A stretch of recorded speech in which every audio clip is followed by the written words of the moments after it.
Hello and welcome to the Pinstripe Post. My name is Ryan Sampson, the host and producer of the show, but he's the star of the show, Joel Sherman. Today is Tuesday, March 4th. We'll probably publish this on Wednesday, March 5th, to be honest with you, Joel. But right now, we got to talk Yankees baseball because since the last time we spoke, we got injury news for Luis Gil. We got injury news about Giancarlo Stanton. We got injury news about DJ LeMahieu. A lot has changed around this Yankees roster. As usual with every team in spring training, injuries hit you. We'll talk about that. We'll talk about third base position. We'll talk about a lot of things that are going on with this Yankees team. But before we get to any of that, you're in Arizona. I got to ask you, how you feeling? How's spring training going? I know we're in the grind of it right now, but how you feeling, man?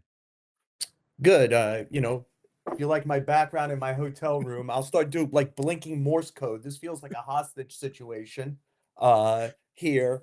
No, it's great to join you. I was in Peoria today, which is the Padres are there, and I spent a long time with Michael King, talking to him, a bunch of people in Padres camp, but I wanted to write about Michael King and ask a question. Yeah, I think it will be interesting to Yankee fans.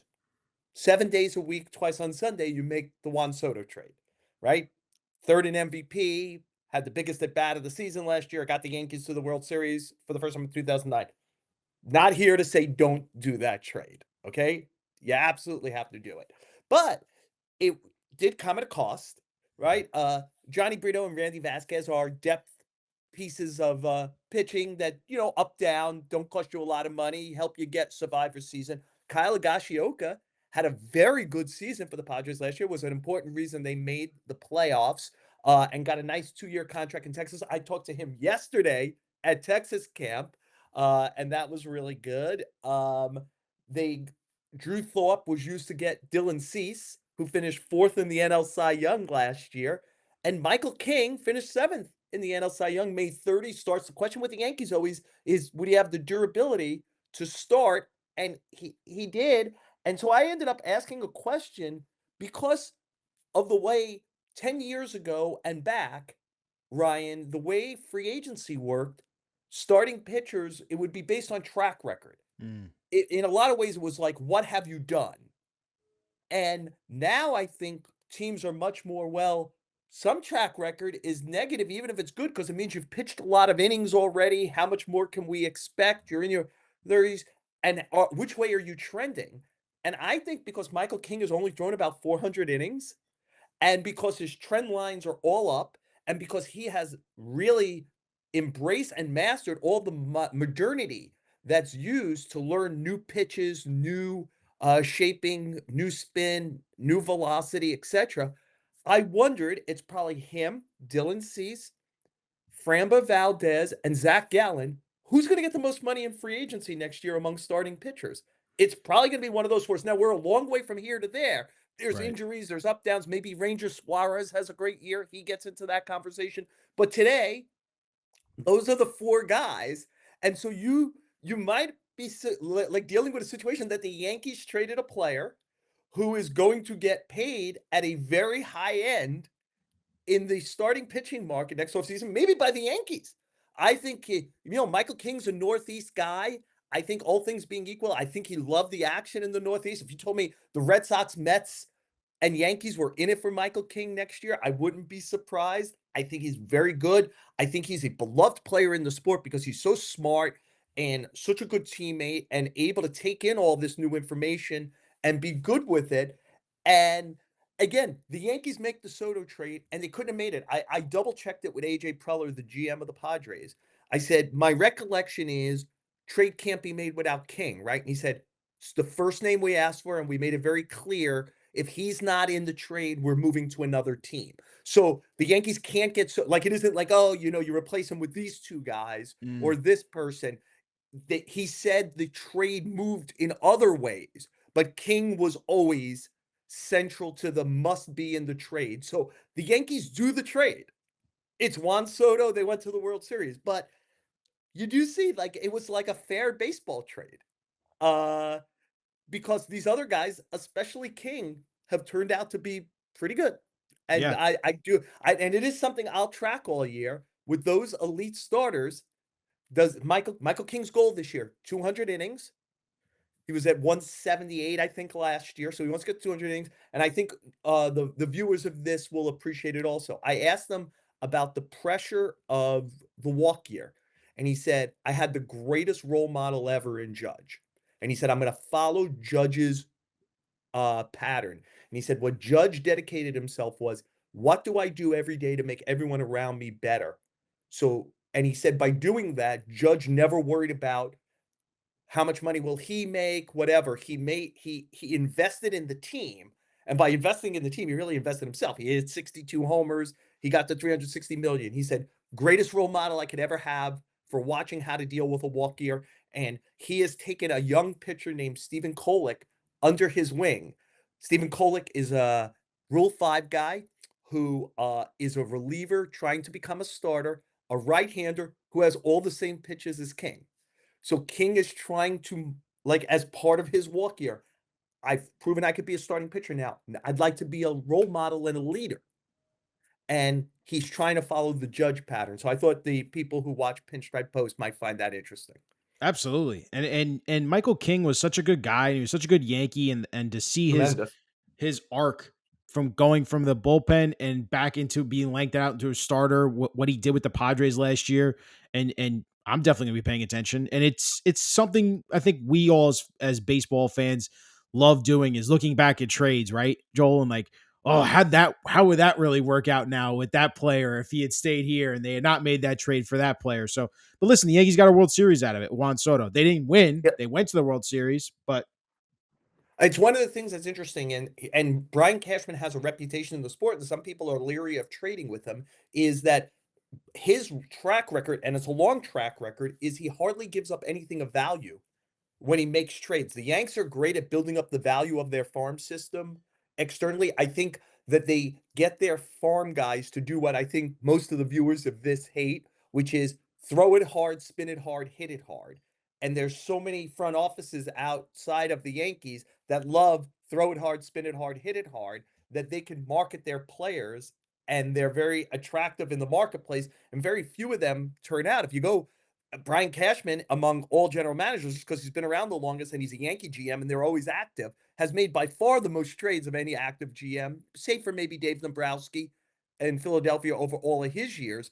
And there's very few that you sit, like I look now, Joey Gallo turned out bad. If Joey Gallo had been okay, the fact that Josh Smith was in that trade wouldn't have been a big deal. But sitting here today, I'm sure we're going to talk about third base. Josh Smith would probably be the third baseman of the Yankees if he was still on the roster now. But like, if the worst you do in 30 years is trade Josh Smith, he really yes. hasn't had the Jeff Bagwell for Larry Anderson moment in all the trades. And there are some executives like, I actually think Luis Rengifo might fit them well, and I was asking an Angel person about it, and he said, "Well, maybe we could talk about it if Brian Cashman ever traded a good player."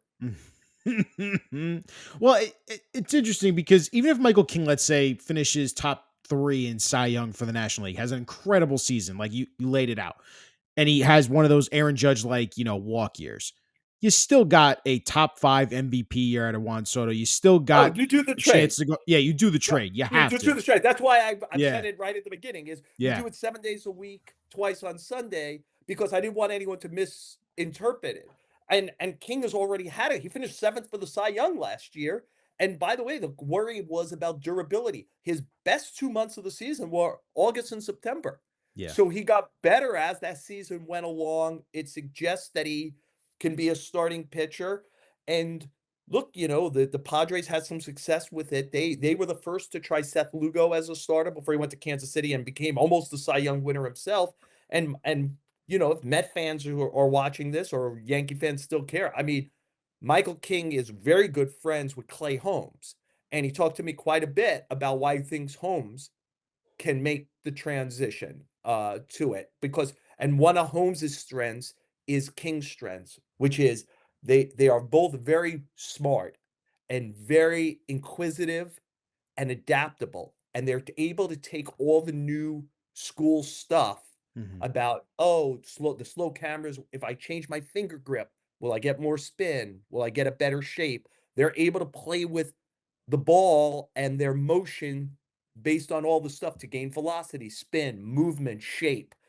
And so he thinks that and other reasons that Clay Holmes will actually he said he was taking crap in the Padre clubhouse because he's good friends with Holmes, and he was sitting and watching a Yankee game.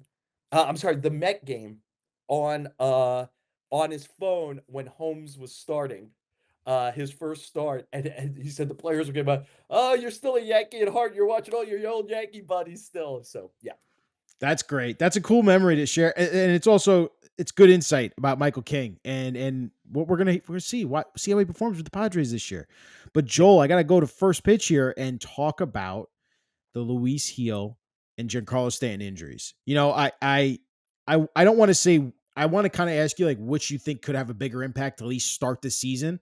I think I know what you would say, but I'm interested to hear what you do have to say about both of these injuries. Heel feels like you can absorb it more because you do have depth with the Stroman now still being there, and they haven't traded him. And you've seen with Will Warren, who I'll touch on a little bit later, I think. And they also have Cookie Carrasco. But Giancarlo Stanton, for all intents and purposes, was going to be penciled in as the DH here for this lineup. We talked about it last week. We don't know now when he'll come back. We know he got a PRP injection in both of his elbows, so it's kind of TBD for that. How are you sensing between both these injuries? Which one will have a bigger impact to start the year? Yeah, I think they both have some impact. I actually would say heel is bigger. I'll explain why in a second. Part of the reason is you have to anticipate Stanton injuries. Like you part of your offseason plan, if you're it's one of the things the Yankees in some ways don't have great answers for no Stanton. And that's like saying, I know I'm going out in a leaky boat and not having a life preserver, you know? And I think that that's a mistake. And Stanton did not have a very good year last year against lefty pitching, but he traditionally hits lefty pitching. He's a real frightening force against the southpaw. He was clearly would hit like cleanup probably every day, but certainly against lefties. And I see a real susceptibility for the Yankees against lefties. Yep. Their three best hitters against lefties. Aaron Judge's numbers, literally the best numbers against lefties in the major leagues last year. The next two best guys on the team were Soto and Gleyber Torres. Soto was like the best left on left guy besides Jordan Alvarez in the sport. And there, you watch the at-bats. There's hardly any flinch in him left on left. He's still great. And Gleyber Torres was, as you know, very good against lefties. They're both gone. Now, Goldschmidt, even having a bad season last year, was still good against lefties. Cody Bellinger's very good left on left, though without the impact of Soto left on left. But they have got now. I hate to say this because it's like, Joel, will you ever be pleased? I spent a lot of years saying they're too right-handed. And now I think they're a little too left-handed. And one of the big problems is both of their switch hitters, Jason Dominguez and Oswaldo Cabrera, are really bad batting from the right side. So they don't get that spin around. Oh, you got a switch hitter, who's good, and you flip them around. Both guys are going to have to prove that they could hit lefty pitching. Otherwise, telling me they're batting right-handed has very little value if they're going to have 500 OPS is from that side. So there's real questions about it. And look, any team that loses its best player would be in trouble. But I feel like the Yankees are back to 2023 where Judge missed Yes. time, and if he misses his durability last year was great at 700 plate appearances. If he misses any time now of significance, it feels very debilitating again and again. Like, hey, we're pulling Fernando Tatis off the Padres or Bryce Harper off the Phillies or Bobby Witt Jr. off the. Of course, this is why Right. they get paid a lot of money. This is why they're the MVP candidates every year. But I think, especially because of the lefty thing. So, for example, Even if you the put Judge Yankees, in DH, right, and then you put Drake Grisham in center, right? Like if you it's wanted to another keep, lefty it's hitter. another lefty. So it was interesting. I don't know how it happened. I kind of channel surfed even down here. I wonder. Oh no, I'm sorry. I saw it on a video where Boone was interviewed between innings or during innings yesterday, and he threw out Everson Pereira's name. And a scout who I talked to driving back from Peoria, Arizona to Scottsdale, where I'm staying, said to me, unsolicited, we weren't even talking about it. He goes, I'd watch out for Pereira. And I said, "Really?" I said, he hardly had any at bats last year. He hasn't had very many in AAA. His strikeout numbers were always worrying." He said, "Yeah, he's one of those guys who's either going to really make it or really not make it, but he has some skills to potentially help them, including the guy said he would be a well above average corner outfielder defensively. And when you watch Jason Dominguez still stumbling around out there, does he end up being the righty complement to Dominguez slash the guy who plays against lefty pitching? I still feel they're going to send him to the minors and say, hey, get 200 plate appearances, be locked in before you get called up. The other thing I wonder about Ryan is, can he be impressive in spring training and by the end of spring training be a trade chip? Because I continue to believe they are out. I have talked to way too many people. I know this for a fact. They are looking for a right-handed bat that plays either third base or corner outfield. Mhm. They know it's a problem. They bullshit all the time. Oh, we'll go with what we have. We love everybody. And I had a scout yesterday who said, "What are they doing at third base?" And I said, "Right now they're Bubba Crosbying third base." And he goes, "What does that mean?" I said, "Oh, I thought you might know the reference." There was a year where they kept telling everyone Bubba Crosby was going to be the center fielder, and that seemed like a joke, and it was a joke. They were doing that until the day they signed Johnny Damon, who they said they weren't signing, right? So I is Oswaldo Cabrera really going to be the regular third baseman? Maybe, but because third basemen are hard to find. But if there was a John Birdie-esque trade, maybe even for John Birdie, uh, though I'm not sure the Cubs are ready to give him up. They just signed him. But like they're going to make that kind of trade between now and March 27th before the season begins. They'll use relief pitching, out of option guy like Gomez, Yandres Gomez, or out of option Peraza, to see if they could get at least a complimentary righty bat that they project hits lefties well. Because I think they have a against lefty problem. And that was always going to be worrying because part of the solution was Stanton, who's fragile, and LeMayu, who hasn't been good and has been fragile, and LeMayu's already gone also. So he can't be part of it. So I think they need a righty bat, at least one. I still don't know why they just don't sign Jose Iglesias, who He's sitting there. his who historically hits lefties. And I know people. I know the knock on well, there's two knocks on Iglesias. One's historical, which is he didn't have the greatest reputation as a teammate in previous stops before last year. And I knew the reputation, and so when he became a Met, I mean, I had my antenna up. I was looking for it, Ryan, and I I think you have gotten to know me a little. I'm a pretty tough grader. I'm cynical, I'm skeptical by nature. That guy was a good teammate. Uh, the people who I trust the most in the Met clubhouse were like, behind the scenes, he isn't turning it to somebody else. I think what Jose there's a saying, right? If you're familiar with it, most players learn it who are kind of bad actors learn how to say hello when they should be saying goodbye. Like they're out the door and all of a sudden now they're, hey, how you doing? Like whatever. I think just before he had to say goodbye, he realized, stop being so selfish. Make it about what I was talking about with Michael King. Make it about everybody else. And if you do that well, it suddenly becomes about you. Yeah. If you're a good teammate. And I think before the door hit his ass on the way out, he recognized how to become a good teammate. And he was a good teammate last year. People with the Mets would vouch for that. I would vouch for it. I watched it. So I think the historical thing is out. The other knock on him is he had literally the highest batting average in baseball against lefty pitching last year. He hit 405. Yeah. That included about a 450 batting average on balls in play. That kind of number is unsustainable. I Mhm. agree. That's not just a fake metric. That is a real thing. It's unsustainable. But if you go back to 2021, 2022, the two previous years he was in the major leagues, he didn't play in 2023. He was still very good against lefties. He was a 290 hitter, right? Like, where would the Yankees sign up if their third baseman hit 290 against lefty pitching? So while I agree 400 is not sustainable, I think he is good at hitting lefties. The other complaint is that his, exit velocity, he's not a guy who hits the ball hard. And I'm like, right, but like throughout his career, he's a guy who's pretty much sustained a good batting average. there are just some people who are better at landing the ball than Yeah. others. And I would assume, let's say, I'm going to make up a number. I know earlier in the offseason, and maybe he's still holding out for it. Iglesias wanted a 2-year contract.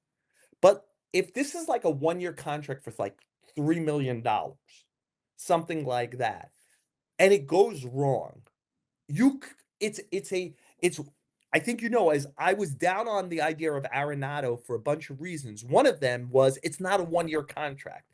And like even if he kind of helps you in this moment solve a problem, at some point I believe he would become your DJ LeMahieu problem over in 26 or 27. If Nolan Arenado was on a 1-year contract, say, where do the Yankees sign up to go ahead and take that risk? Yeah. Because 1-year contract means if it's going badly on June 1st, just release the player. You're done with the contract at the end of the year. If I'm wrong about Iglesias and you've spent $3 million, like you don't like to waive a player, but on June 1st, you could waive him and say, okay, we got between now and July 31st to solve this now. I think he would help solve an issue. I think him and Cabrera together, what their skills are from the left side from Cabrera, right side, they're both good defenders. You would lose something in power at a traditional power position, but you're going to get power probably at second base from an untraditional position in Jazz Chisholm. So if you got batting average, good defense, generally good base running from third base by putting two guys together, I would say that that's a win for the Yankees. And so I would do that. That's what I do. And because I wrote this on my online column today in a Post Plus. Everybody get Post Plus. That look, I get it. Hal Steinbrenner wants to try to limit spending at some point. He's got a lot of mouths to feed in the Steinbrenner family, a lot of grandchildren of George who are involved. He's got big overhead from the stadium, but like you're at 305 million, like you're going to finish the season higher than that. Yep. To not solve a problem when something's sitting there that only costs money now and doesn't cost big money, 20 million, 15 million, even 10 million. It costs a couple of million. And I know it's double Right. because of the Because of the tax tax, which you're and already the in top, that pool. You've dipped but your you're in that toe pool. in that pool. But my thing is like you're in the super heavyweight division. Yep. This is the cost of doing business in the super heavyweight division. It's the cost of business when you played stupid luxury tax games by stretching out DJ LeMahieu, who Yep. should have been a 4-year contract to 6 because you wanted to lower his annual value. You should have just done 4 years. It was Aaron Hicks stretching him out to 7, so it's 10 million a year 100%. instead of the number should be. It's a lot of things like that. So you end up with higher cost than you should. And it's and again, I hate to be repetitive. This is in the column. I was a big advocate. I wrote many times in that off season on TV and other places that they should be going after Freeman and Seager. Yep. Freeman and Seager, Freeman and Seager. And that's a point where they were overly unbalanced to the right. And I love those two players because they both were not lefty power hitters. They were just lefty hitters who were great hitters who also hit for power. Yep. And both had already proven themselves as great in the postseason. And to me, they were perfect. And the Yankees' point was, well, if we sign those two guys, we're going to blow our payroll. And I'm like, right. But you're going to spend so much money trying to replicate what those guys do that if you just have those guys, you know what you never have to do? Trade for Isaiah Kiner-Falefa and Josh Donaldson. Yep. So, like, you stay out of that stupidity and that money, and then you keep chasing the money by just not having what the Dodgers have figured out is if you're going to spend on the best players, Yes. the no doubters, the Yes. Mookie Betts, the Freddie Freeman, the Ohtani. They made mistakes. Trevor Bauer, but they did it in a short period of time, 3 years. Everybody makes mistakes. The Dodgers are not perfect. I know everyone's on the Dodgers kind of love fest here. They're very good. I just think when you're the Yankees, buy the best at the top of the market, and I think you're going to get to the payroll that you don't want to get to anyway. Yeah. Right? Because Hal used to say, I don't want to have a $200 million payroll. Now it's I don't want to have a 300. One day he'll probably, if he keeps owning the Yankees, say, I don't want a $400 million payroll. It's But the this is cost the of doing cost business, of like you said. it's the cost of business for that franchise in our city Yes. when you're not alone. We discussed this last week on our show. they used to stand on the corner alone, which is the Yankees wanted a player. The Yankees got the player. Now they're in competition with at least the Mets and the Dodgers, a little bit with the Phillies, at points with the Blue Jays, where the Blue Jays are willing to dip in there. And so the cost goes up, right? Because you're not just, hey, everyone's going, the Wilpons used to just wilt.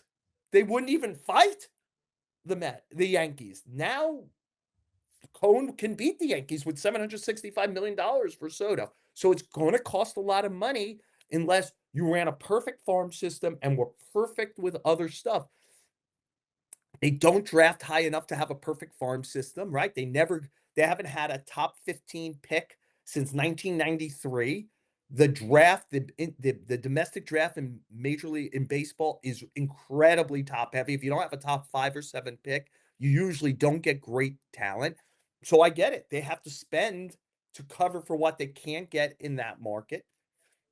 And so I just think it's the cost of doing business. And I think you're going to get there anyway. Like, what's the final number going to be this year for the Yankees? It's not going to be 306 where they Nope, are now. it will not. So, and why suffer? Like, Why put is there yourself what? through this right now of knowing what the we know what the problems are, right? Like you know the problems, I know the problems, the fans know the problems. We all see it. It's staring us in the face because like you pointed out Yes. so eloquently before just now, Joel, the Yankees knew they could not count on DJ LeMahieu and Giancarlo Stanton this year. You knew they were both going to get hurt. You knew with the issues that you were already there. It's like 2023 all over again. This feels, you supported Judge with better players in Bellinger and Goldschmidt. We are hoping for Goldschmidt to be better, right? And Jazz Chisholm now for a full season. But at the same time, you don't have Juan Soto. So when Giancarlo Stanton gets hurt eventually, when DJ LeMahieu gets hurt eventually, that's two big parts of your lineup that are righties that when you face a very good lefty, you're not going to do well. And you've put it perfectly. You're already in the $300 million playhouse. It's time to now get to that point where I need to solve the problems that are there in front of us. And I think Jose Iglesias makes perfect sense. If they want Well, to the go for it, reason, go ahead. yeah. So I'm sorry, Ryan, I cut you off. I didn't mean to do that. The thing I would say is some problems are unsolvable in early March because there are no longer free agents available, or the trade market hasn't fully opened, or you don't have the prospects to go do something now, or you don't have a clear vision of an issue. But there are lingering free agents who can help you. And these are not top of the market guys. They are little pieces that can help you with what seems to be a clear problem. And I would say if we were sitting with all, if I could pretend to be Hal Steinbrenner for a second, and I at a table, and it's Brian Cashman and Mike Fishman and Tim Nearing and Matt Daly and Omar Minaya and Brian Saban and Jim Hendry and the rest of the analytics department and Steve Swindle Jr. and all that. And I just went, guys, is there any chance in the world that Oswaldo Cabrera is a full-time third baseman? Is there anyone? Anybody? Like, don't feel bad. Like, I want transparency here. Raise your hand and make the case. Do I have one person at this table who believes that? Now, you could always be surprised. I think I used the analogy in the column today, which was nobody thought Scott Brosius was Scott Brosius when the Yankees got him in 1998, and he turned out to be an all-star World Series MVP, 3-time champion. So you could always be surprised. Maybe Oswaldo Cabrera, who I think has a very high baseball IQ, a great work ethic, and a great attitude, and some skills, maybe he could be a 725 OPS third baseman who really fields the position and brings a good vibe hitting ninth every day. Like, nothing is impossible. He has some things that could do that. But I find it so highly unlikely at a time where Iglesias is sitting there that I would say, it doesn't cost us prospects. It costs us what we always have among the most of, which is money. And we don't have to suffer early. I mean, here's the one thing you'll know about Iglesias. He'll field the hell out of third Oh, base. amen. Amen. He'll Right? be a Like, great third baseman.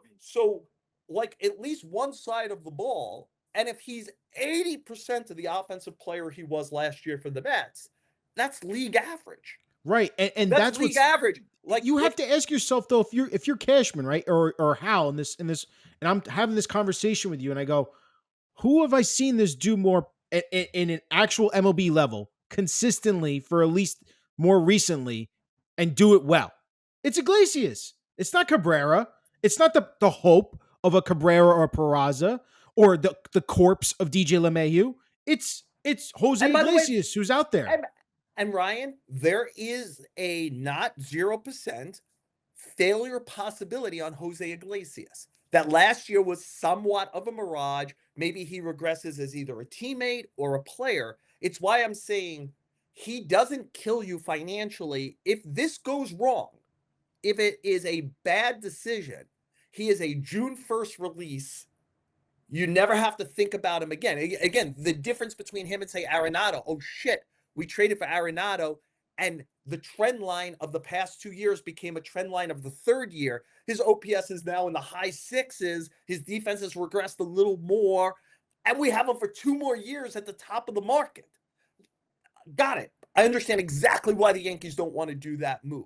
But in this situation, it feels to me like there's at least a bit of a solution, shot at a solution that if it goes wrong, has very little pain.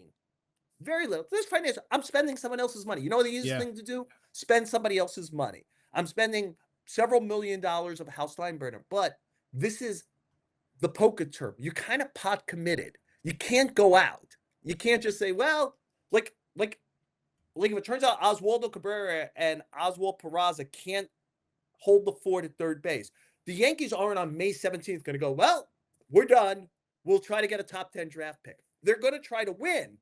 Right now, they can do something that has a higher shot of solving a problem than what they currently have, and it doesn't cost prospects. It costs money, Right. and it's money they're going to spend at some point this year. And why wait until your house is flooded to call for house insurance? Is there Like, some they could is get there some thought though? insurance. Well, I was going to ask you, is there thought from their camp? The AL is not strong. The AL East is the beast, right? Like everyone else, the AL Central, AL West, we don't feel like they're real threats to us. Do they feel, and this is what Cashman's mindset's been the previous years, we'll get through the first 3 months of the season until the trade deadline comes around to be able to have at least above 500 baseball, no matter what we have at third base and throw out there? I think that's probably accurate, Ryan. I think that what they probably are sitting around and saying is that third base will not kill us between, say, now and June 1st to the level where we're not in it, and we can know for sure about Peraza and Cabrera in that time. And if we have to solve it, I think they would say that on the fringes of baseball at all times are players like Jose Iglesias. Quadruple A players, guys who could be traded, guys who were DFA'd. And why spend the money now to solve a problem that there's probably people who feel to be around Oswaldo Cabrera is to feel good about Oswaldo Cabrera. He's really a good teammate. Yeah. This is a guy who brings, we're talking about Michael King earlier. This is a guy who brings what you want to your clubhouse every day. I think he has a really good baseball IQ. There are probably Oswaldo Cabrera champions in the organization who are like, what would we want from third base? If our second baseman is going to hit 30 homers and steal 25 bases, what do we need from third base? Can Oswald Cabrera hit 10 homers, steal 15 bases, have a 700 OPS, and field well? I think that is not impossible. Right. And if you play the third base plus second base, what do you expect to get out of those two positions? That would mix and do it. And I think it's not unreasonable. No. I think it's not unreasonable. I hear it. Because one of the things I think we talked about last week on the show, Ryan, is, and I think this is smart. I don't think it's just GM speak. GMs are always afraid to solve a problem today and then have the new problem arise that is going to arise. So they didn't really know their real problem, and they use some asset, money, prospects, etc., to solve something. And I think the Yankees would probably say, as a total baseball player, wins above replacement, Peraza and Cabrera are not that different from Iglesias. So what are you Right. doing? And Right. I would say that's wrong. Correct. But I think that's what they would say. And I don't think it's the stupidest argument. Like, there are sometimes people will say things, I go, that feels dumb. These are homegrown guys. They probably want to know about Yes. these guys. Like no, and feel that somebody like Jose Iglesias, including Jose Iglesias, will probably be available 60 games into the season, and that they can get that player then. And why add the payroll now and not really find out about your own? I get it. I I think it's not unreasonable. I do think it's wrong Yeah. because I think Iglesias is a good major league player now who I don't I 340 is outrageous. He's not going to hit 340, but I think he can hit 270. I think he could field the position. And for this team, I think he could hit lefty pitching. Yeah. And I And that's think that's key. and I think that's an issue. And I would do it. I would do it, but it's not my money. Nope. And I think that, again, like one of these things, this is called Pinstripe Post. We talk about the Yankees. But as you know, I think about the Mets at least equally to the Yankees, and I try to think about all 30 teams. And like the Mets are not jumping out for a starting pitcher right now, and they're Nope. down Montas and Manaea, and they're convinced That that they Griffin have Canning, yeah, the guys are going that. to do it. And I think they're wrong. Yeah, I I think agree. they're wrong.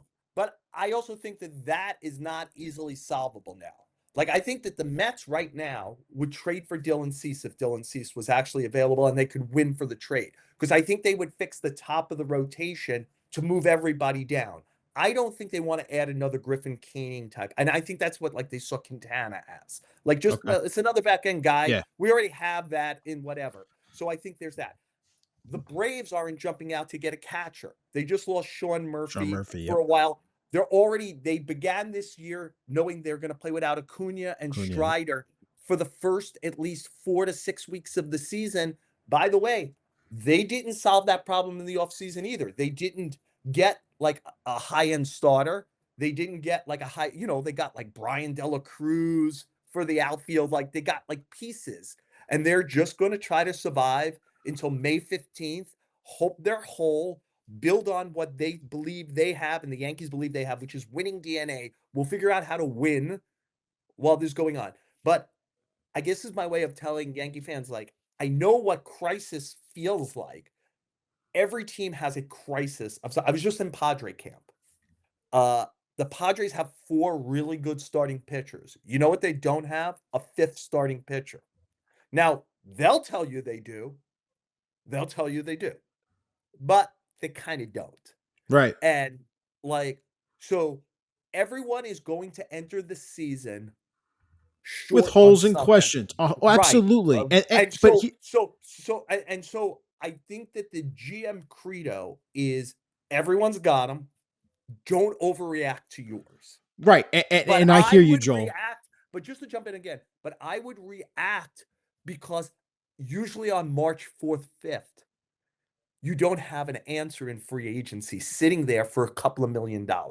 Right. And And so I again, think that Iglesias helps them for 2 things they need, which is a guy who could play third base and a guy who could hit lefties. And he's just sitting there right now. And I think 405 against lefties is a lark, but I don't think hitting 280 to 300 versus lefties, he's done that yeah, and it's before.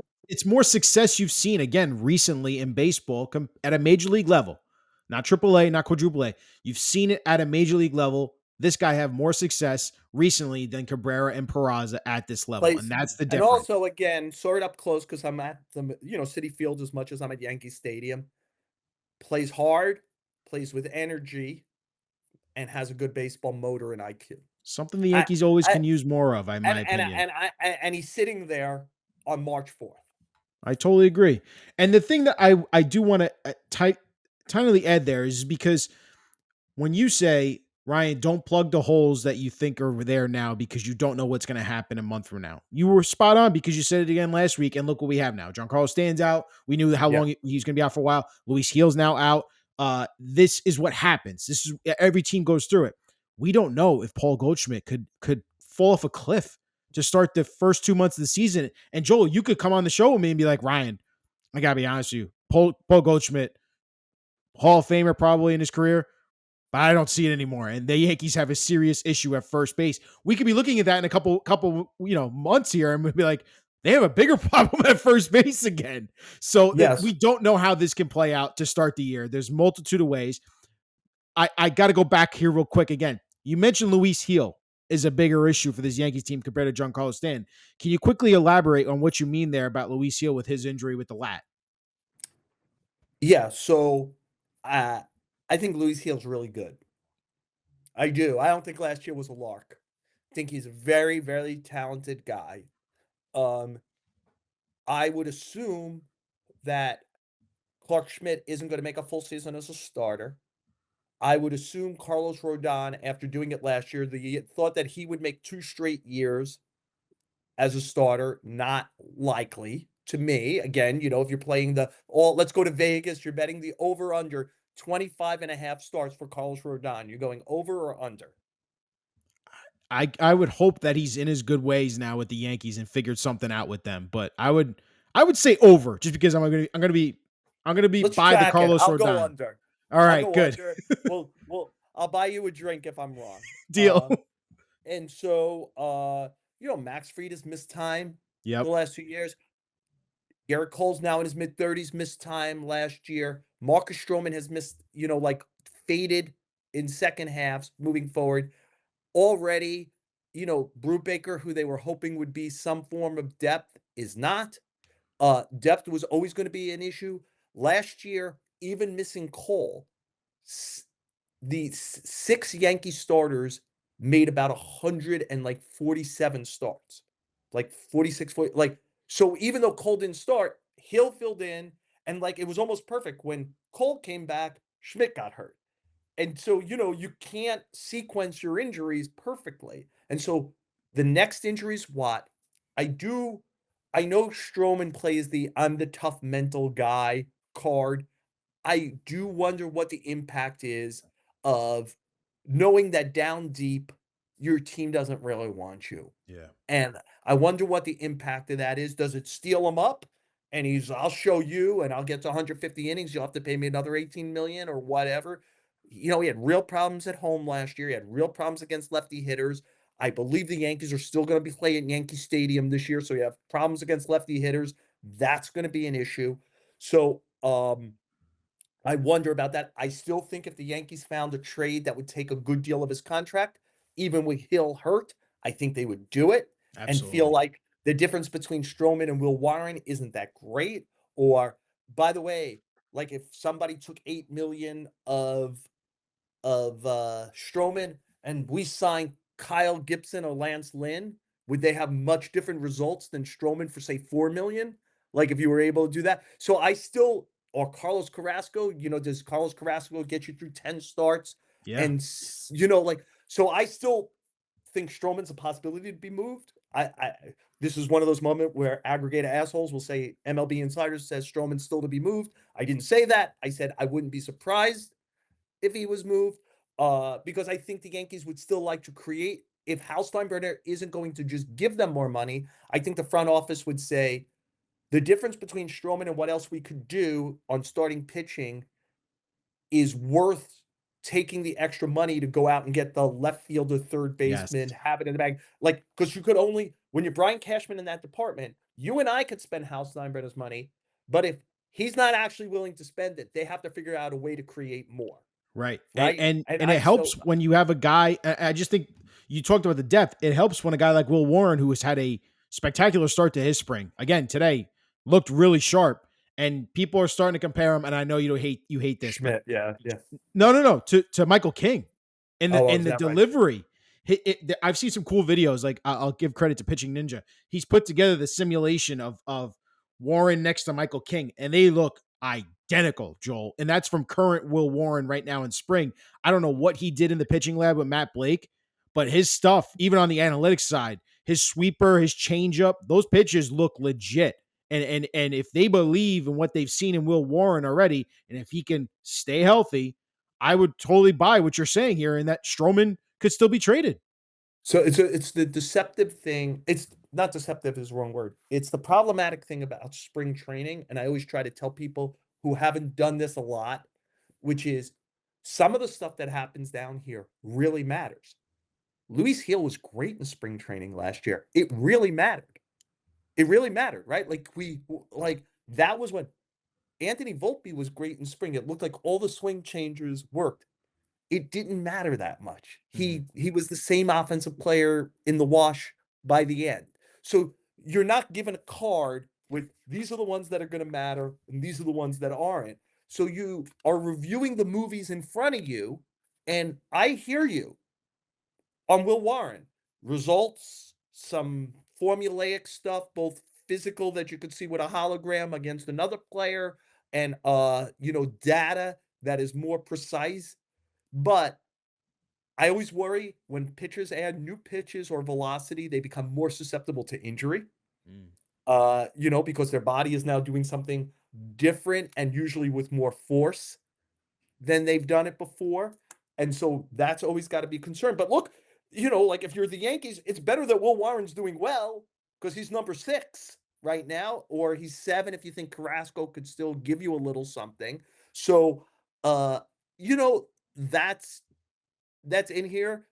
Um, but the again, just going back to it, the reason I pointed out is I don't think the Yankees just lost a starter. I actually think Hill is good.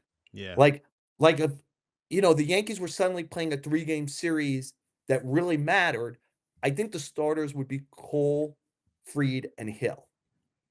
I would agree. Like I would like agree. even over Rodon and Schmidt. And I just think Hill is really good.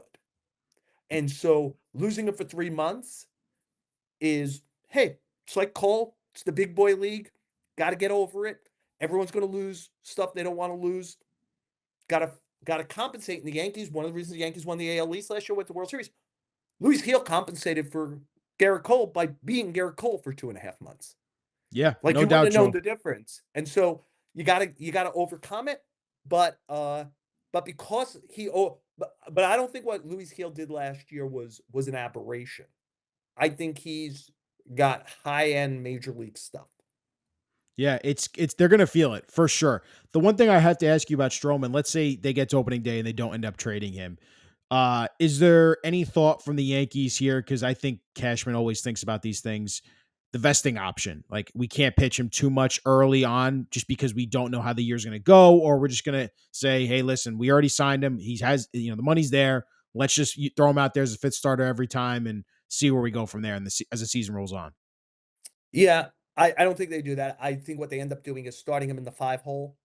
So, he's the more easily skippable guy if you ever get into that situation. Oh, there was an off day. We want to keep Cole on. So we're not skipping you, but now we're putting you into like almost the 8th slot. So you're going to get 7 days off. 140 innings, even in a season of full health, is manageable if you're trying to screw with the player and keep him under. Would be better at 150, but like you could do it last start after the All-Star game, you get that. You play with it. And by the way, like again, Stroman has faded in each of the last 2 second halves. He probably will end up giving you an excuse to skip him, pull him, whatever, because like he's getting older. Why would he get better and more durable at this point in his career? I think the 140 innings looms, but I would say this, the Mets at the beginning of I think it was 140 also, don't hold me to it, but I'm pretty positive. At this time last year, if Justin Verlander reached 140 innings in 2024, he had an option for 35 million, 35 maybe million, I believe. that triggered in 2025. And so they were like, "Hey man, we're rooting for this guy not to pitch." And they And he would have had to missed. pay half of it. They would have had to Yeah. pay half of it. And he ended up on the IL 3 different Yeah. times last year, and it became pretty obvious by May 1st, May 15th, he ain't getting to 140, Yeah. right? And so Stroman is a 2-week IL stint away from it. He ain't getting there, Yeah. right? Because he's a guy who struggles to get to 140 fully healthy. It's a good point, So Joel. I just it's not something that would be front of brain right now. And if the cost of doing business is Marcus Stroman pitches like a high-end number 3 starter for 30 starts, then again, you're in the pull up your pants big boy super heavyweight division. You pay him $18 million next year. Yeah. You go through this again, you try to trade him again. You're trying to win the championship. If Marcus Stroman at 160 innings helped you win the AL East, then that's the price of business. And maybe Like, it like, motivates him. and by the way, if he gets beyond 140 innings, it will mean he's pitching well. Because trust me, if he's not pitching well, the Yankees ain't letting him get to 140 innings. Good point, Joel. Final thing to wrap up before we get to Joel's notebook. It was going to be my do up, but I think you've already hit on this a lot, and I just want to hit you with this quick one. Cabrera, Peraza, outside the organization option. Who is starting at third base for the Yankees opening day? I don't know who's starting, but somebody who's not on the team is part of that, Okay. would be my suspicion. But can I hedge it by saying it will be either that or a righty hitting outfielder? Like one of the things that doesn't make sense So to they me really don't now. want to give Dominguez the full shot there in left field. No, I think that they'll give him the full shot, but you have to have some protection in case A, you're wrong that he could hit from the right side, and B, you're wrong that he could field. Like, you'll need another. You can't just, again, they're not the Royals who are like, yeah, we want to try to make the playoffs again. But if by June 1st, they're not, so we're the Royals, whatever. They're the Yankees. They have their plan Bs have to be pretty solid. And so I think that they'll add a at least the a righty hitter who plays one of those two positions. If they could do both of it, I would do it. Because the other thing that doesn't make sense to me is I'm not exactly sure why they tendered a contract to Grisham. Yeah, it's Who still. that's another 5 million. So in other words, like right now, if you could do one of two things, pay Jose Iglesias 5 million this year to be on the Yankees, or pay Trent Grisham 5 million to be on the Yankees this year, what would be a more valuable player? It'd be Iglesias right now, considering you knew you didn't get anything from DJ LeMahieu last year. And you're so overly left-handed. Like that's the problem is Judge moves to DH more often to preserve his body when Stanton is out. But the guy you're putting in the outfield is Grisham, who's another lefty hitter. So you have Dominguez, much better from the left side, not good from the right side. Grisham, lefty, Bellinger, right? So it's 3 lefties in your outfield. They need a righty hitting outfielder to give them some diversity. If there was a way to trade Trent Grisham for the right-hand hitting Trent Grisham, that would be valuable Yeah. for them right now. Because Grisham doesn't, as you know, not my favorite player of all time. You know how he plays. Good guy, like nice guy, but wouldn't be my first choice to be on a roster.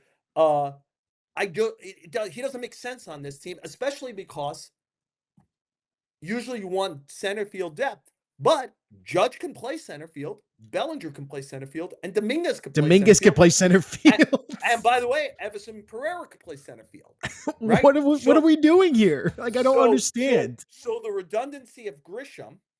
Now, remember, they had a tender contract to Grisham before they traded for Bellinger. So Did they?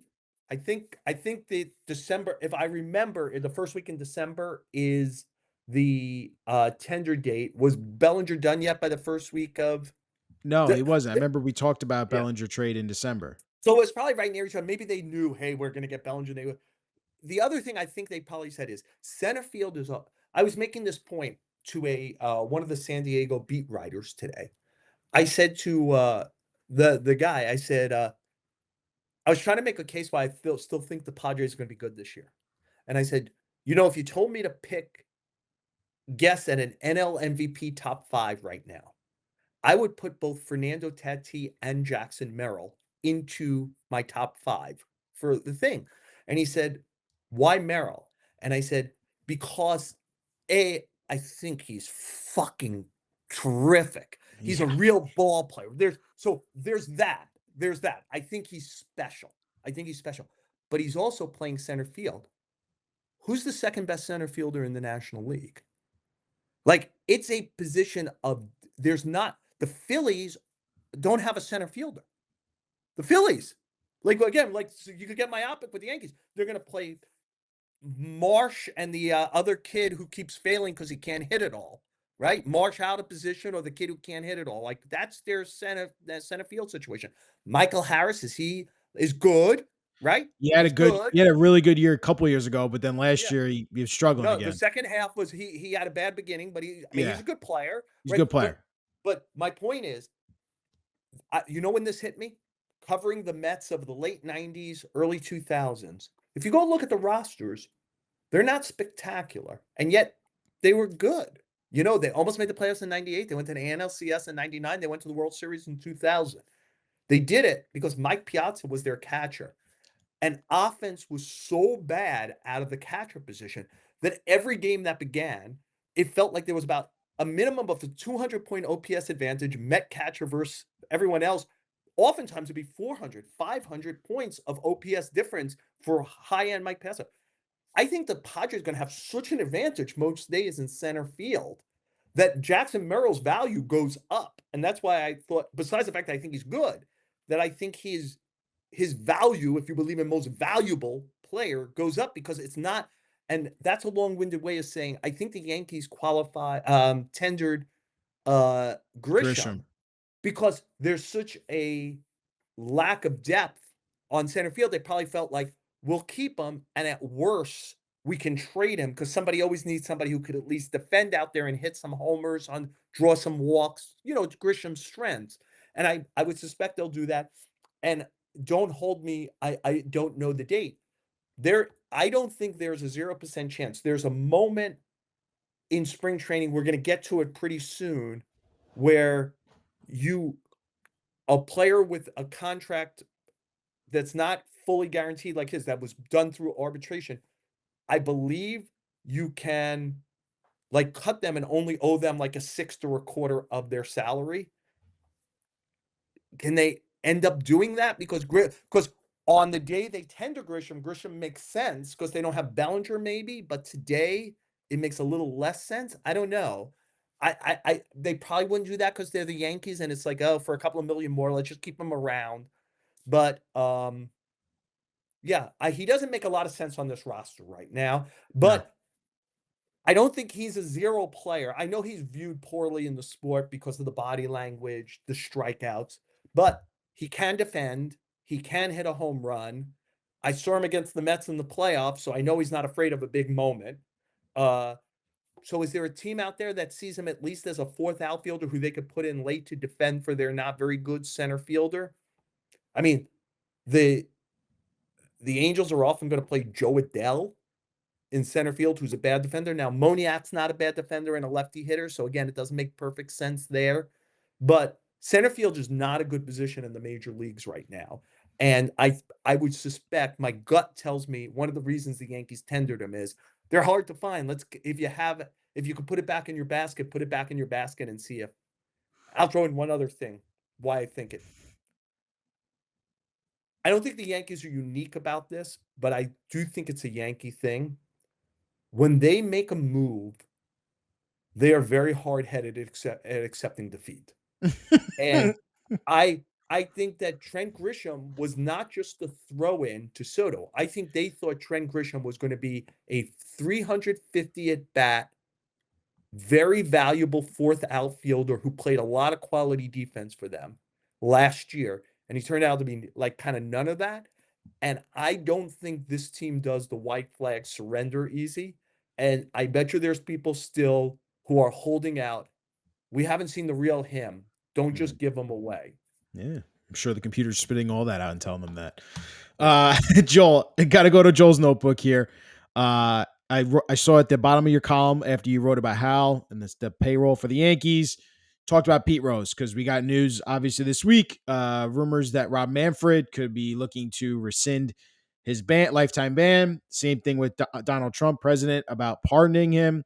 I just want to open the floor for Joel's notebook here and just tell the fans here where you stand on the whole Pete Rose thing. So I want to take away a word. it's not a rumor. Rob Manfred met in late 2024, in December 2024, with Rose's lawyer and Rose's daughter, Dawn, who appealed to him again about this. He said, please send a formal letter because I can't consider it without a formal letter. I believe it was the first week of January, they sent a formal letter. And the commissioner's now considering it. And he's mainly considering it, so I think for one reason that leads to a second reason, which is the punishment of being put on the ineligible list could, in theory, be to assure, like especially in this thing, you're condemned for gambling, which is the third rail in Major League Baseball. What we want to do is prevent you from ever associating with anyone in organized baseball game. We want to keep you away from the stadiums. We want to keep you from participating in events. We want to keep you from being employed, etc. But that once you die, what's the value of that? Like, that is the punishment. And I think because I think it would generally be popular to take him off the ineligible list. And at that point, he'd be pushing this problem on the Hall of Fame. The commissioner has nothing. I mean, he has a bully pulpit, but he can't decide who's in the Hall of Fame. By the way, in the case of someone like Pete Rose, either could writers like me who have traditionally voted for it. A player appears on the ballot 5 years after they're done playing, and they have 10 years to get in. If they get at least 5% every year, they stay eligible for those 10 years. Once that 15-year period is over, the writers no longer can consider you. It all goes to veterans committees that look at players like that, look at executives. Writers do not vote on managers, general managers, umpires, etc. We vote for players in that block. That's it. So when Pete Rose was made ineligible, I believe it was in 1991, as a protest, there were several people like me who wrote in his name on the ballot. He was not on the ballot, but I wrote in his name because I thought you are holding the writers to this clause that we get every year with our ballot, Right. about like sportsmanship, etc. That it's like, it's the clause that essentially has allowed people, if they want, to not vote for steroid guys. I'm saying, oh, they broke the sportsmanship, whatever. Well, if you're going to make us make decisions about that, you should have put Pete Rose on the ballot, and we could decide if he had committed a sin that, because obviously on play, Pete Rose is a no-brainer 100% Hall of Famer.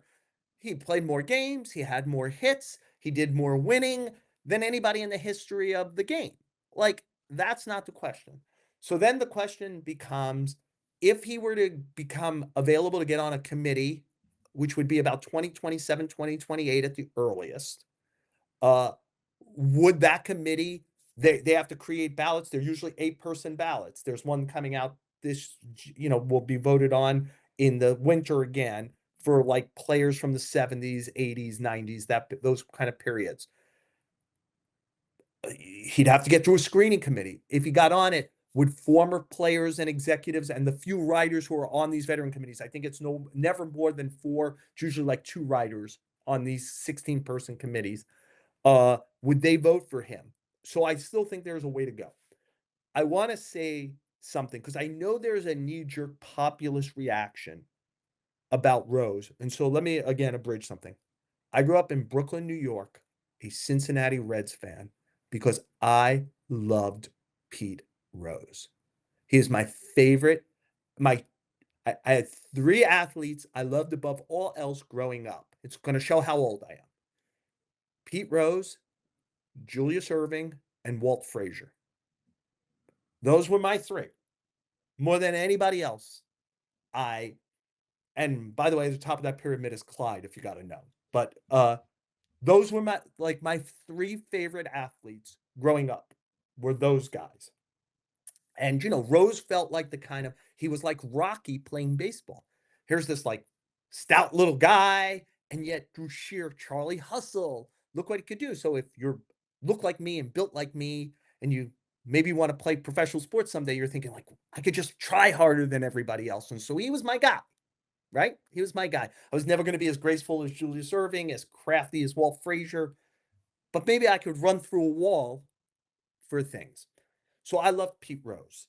So this is hardly a here goes somebody who has an axe to grind against Pete Rose. Now I did get to deal with Pete Rose once I became a professional, and if the saying "never meet your idols" is true, never meet your idols. I found him boorish. I found him somebody who didn't think any rules applied to him in life. So there's that. The most populist thing to be is just forgive him and let him in. I have been in major league clubhouses for 4 decades. In every one of them, in every major league clubhouse, every one, every minor league clubhouse, Rule 21 is posted on the door. Rule 21D, D under the rule, is about gambling and what it is and what the penalties are for it. It went up. There's only a commissioner of baseball because of the 1919 Black Sox scandal. The White Sox were alleged to have thrown the World Series to the Reds. Kennesaw Mountain Landis was made the commissioner. Kennesaw Mountain Landis, 8 men out. If you ever read the book, saw the movie, Joe Jackson, Shoeless Joe Jackson, as much a deserving Hall of Famer on the field as Pete Rose, was among the 8. He's not in the Hall of Fame either. Banned from baseball, starting then, because the sport almost died. If you don't believe in the integrity of the sport, that it's a fair competition where both sides are trying their hardest to win, you don't have a sport. The sport almost died because of this. That's why there's commissioner. And Rule 21, Pete Rose played in more games than anyone in history. Plus, he played in the minors. Plus, he managed. I would argue nobody walked past Rule 21 more in their life than Pete Rose. Nobody walked by that rule. That is the third rail rule. It almost destroyed Major League Baseball in this country. And it's understood. But if you're Pete Rose and you think none of the rules apply to you, so there's that. Then he was jailed for tax evasion, right? There is pretty credible evidence of having relations with underage girls. What is your line? Now, you could say, I don't care if someone goes into a supermarket and shoots it up if they have 4,000 hits. If you do, you're like, I don't want to deal with that at all. Was he on the baseball field? Was he a Hall of Famer? If that's your line, then he should, whatever hurdles have to be jumped over from here to these special committees, he should go in the Hall of Fame. Because on the baseball field, he was a Hall of Famer. So was Joe Jackson. Do you have a morality line of what offends you to the point where you would say, I do not want to honor this person? And I would encourage everyone to remember also, the National Baseball Hall of Fame and Museum is the name of the building. The plaque room is part of the museum. Outside of the plaque room, I would dare say there's few players represented at the Baseball Hall of Fame and Museum more than Pete Rose. He is all over the Hall of Fame. He is not in the most important, famous part of the Hall of Fame, which is the plaque room. Do you think that that person, with all of these transgressions, should be honored, given an honor? I'm not taking anything away from them anymore, but even in death, should he be given this honor? I could certainly hear an argument that yes, they should. But I argued that that player should be on my ballot 25 years ago because I would have voted, I would have not put an X next to his name. But you should have trusted us to make that decision. Right. And we'd be done with this, by the way. Yeah. To some degree, we'd be done with this because he would have been like judged in some way by the baseball community. We weren't given that chance, so it's still a hot potato. But if given that chance, I think he went too far in transgressions. He led a life. He lied about the gambling until he was trying to sell a book. Then he came clean. He continued to bet on baseball, albeit legally. But come on, man. You're asking to be let back in the game. The reason you aren't in the game is you bet on baseball. Just stop doing that. You're essentially telling the commissioner, look at how bad a boy I am. But let me back in. I say shit that I shouldn't say. I do shit I didn't shouldn't do. At some point, for me, I don't want to honor that person. I don't want to honor that person. If you're okay, and I haven't touched all the whispering transgressions about Pete Rose, which I won't do here because while I believe every one of them, I don't have proof in front of me. But I would not feel good Right. honoring him. Yep. And And it's he is and he is all over the Hall of Fame. He is not in the Baseball Hall of Fame and Museum. If you go there to that multi-floor building, you will run into Pete Rose quite a bit. You will not run into him in the plaque room, and I do not think he belongs in the plaque room. right.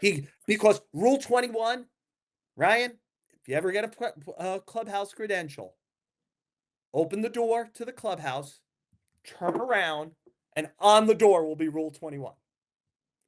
On the door. In this day and age, because of the prevalence on these for gambling apps, Rule 21 is in more than one place. Yeah. And we saw what happened to Michael Porter's brother, like in basketball, Oh yeah. right? Joel, we see it all Like, over the NBA right now right. too. So this is understood. This is a third rail. So you can't be like, oh, I didn't know, I didn't whatever. If you break this rule, at some point, it is impardonable forever. And Pete Rose did it while he was a player. He did it while he's a manager, and people will say, well, he bet on his team. Well, first of all, you use the verb bet, so already he's broken the biggest cardinal rule in the sport. Second of all, he's gambling with illegal bookies. He's the manager of a baseball team. So they're watching his bets. So on the days he doesn't bet on the Reds, what do you think he's telling the bookies? That would probably be a good day to bet against the Reds. Yep. He probably feels like they don't have their best pitcher going. I don't have my bullpen. It's My insider trading shortstop with isn't. gambling. It's insider trading with It's gambling. it's my shortstop's not healthy, but we're not saying it publicly yet. But you could get a legal bookie by knowing that I'm not betting. And like again, it felt like there was no velvet rope he shouldn't walk by. You have to trust that he didn't actually tell bookies, hey man, today would be a good day to like I just feel like the whole sport could have gone away 100 years ago because they believe the World Series was thrown. The commissioner only exists because of this. At some point, that's the transgression that you can't come back from for me. But I would understand if somebody said, I only care that he got 4,000 hits. I go, and broke Ty Cobb's record. I got it, man. He's a Hall of Famer on the baseball field. But you're asking me to honor him. And And he broke the rules. I couldn't put a check mark next to his name. And I think that pretty soon, my suspicion is Rob Manfred is going to lob that grenade towards the Hall of Fame and say, I've had to deal with this for years. I don't have to deal with it anymore. He's dead. He can't say something publicly to spit on me, whatever. His daughter seemed like a very nice person. His lawyer came to me with respect. Cool. I got a lot of shit on my plate. We're probably going to have a lockout in 2027. Yeah. You take this. You take this. And my suspicion is he's going to bounce past this. If I was guessing, I have no inside information. He's going to bounce past this to the Hall of Fame. And this is now going to become the hand grenade for the Hall of Fame. How do they handle Pete Rose moving forward? Because populace-wise, I think, like if me and you went to a bar where we knew there were a lot of baseball fans and say, do you think Pete Rose would be in the Hall of Fame? I think the knee-jerk reaction is, yeah, yeah, put him in. He was a great baseball player. And I think populace-wise, it's the easy thing to do. Yeah, and I think it's also that something you've talked about with us in previous episodes.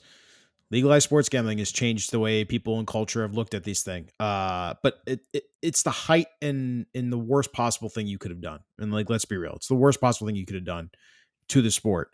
I appreciate you, Joel, sharing your not only opinion but also what you've reported, what you've covered in this game, and what you've basically feel about this situation and this enigma that is Pete Rose, or was Pete Rose, and it is continuing to be Pete Rose.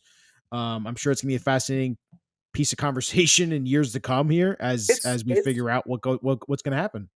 Look, it's a troubling thing that falls on baseball in a way much stronger than any other sport. There's no other sport that has had to deal with Pete Rose, Alex Rodriguez, Barry Bonds, and Roger Clemens, who on their merit are 4 of the 30 greatest players who've ever played Major League Baseball on their merit.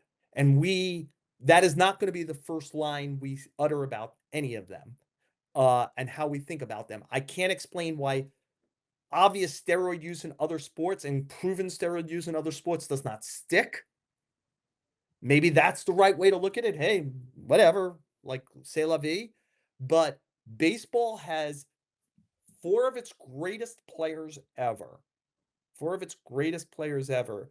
Every time those guys are involved in anything, you don't think 700 homers, 7 Cy Youngs, most hits ever, whatever. The first thought for 4 of the greatest players, Barry Bonds, best player I've ever seen play baseball, Ryan. Barry Bonds, the greatest baseball player I've ever seen. By the way, that was the skinny Barry Bonds who won the first 3 MVPs, who I think was a very clean player. He's the best player I've ever seen play baseball. It gives me no joy that he was a Greek tragedy who decided to be like, oh, the freak show with Sosa and McGuire is what brings all the money and love. I'm going to go on the freak show. It's a problem for our sport that does not happen in other sports. I remember, I hope I'm not, I'll say this is I'm pretty positive I know who the player was, but there was a very important player for a very good football team who got banged for 4 games for using a steroid. And the only discussion I saw on football shows in football writing about it is how are they going to cover for him when he's out? How important it is when he comes back. And I'm like, wait a second. That guy's the equivalent of like Rafael Palmeiro. Why in our sport is Rafael Palmeiro a pariah? And in your sport, you're like, oh, that team is fucked until this guy comes back. I can't wait till he comes back. I'm going to cheer like crazy for him when he comes back. I'm like, Mark McGuire, like it's like I don't know. Are do we? I think it's about the record book. We love the records. The numbers mean so much more in our sport than in other sports. And so, like when 714 gets eclipsed by when 755 gets eclipsed, Aaron's record gets eclipsed by Barry Bonds. When Maris's 61 is erased by a bunch of people in a 4-year period when it's never been touched before. And we sit there and go, well, I used to know all those numbers. They used to mean something to me. Now they don't mean anything to me at all. I think if people got mad because it's like as great as like Dan Marino is, like how many yards did Dan Marino throw for? Nobody knows that number, right? Like how many touchdown passes for Tom Brady? How many points for Will Chamberlain? Like in baseball, we used to know those numbers. No, the only number we know in any other sport because it's 100 is Will Chamberlain scored 100 points in a game. But it's like, like what's the most touchdown passes thrown for in a game? 7, I believe. Yeah. By who? When? I don't know. Like, right. Like, and football is our number 1 sport by a million degrees over everything else. But the numbers meant something in baseball and steroids. I don't know how we got on this, but No, it's okay. Listen, it's such an always a fascinating conversation. It's always a good topic people want to talk about. But Joel, you're the man. As always, thank you. Enjoy Arizona, the rest of your trip. We're looking forward to speaking to you soon here again as the Yankees work their way through spring training. I'm sure we'll have more questions as they arise. Who knows? Maybe we'll get Jose Iglesias before the next time we talk to you, man. I will say this is I will be back at Yankee camp before the end of spring training for about 5 days. I'll be at the Yankee opener, and I assume game 2 of the year where Nestor Cortez pitches against the Yankees. I'm assuming it might be an interesting first series. You know how I said they might have trouble with lefties? I saw what you wrote about this. I wouldn't be surprised if Nestor Cortez and Jose Quintana was suddenly pitching the first series of the year against the Yankees. I'll say that. Right, and who's their second series against? Second series is Arizona. I wouldn't be surprised if Eduardo Rodriguez and Jordan Montgomery were pitching in the second series. Throw all the lefties at him, Joel. Yeah, and if Nestor Cortez and Jordan Montgomery shut him down, that's going to be an interesting week of Pinstripe Post. Yes, it will. Yes, it will. Joel, you're the man. Thank you as always, my guy. All right, go enjoy dinner with your fiance. Thanks, Joel.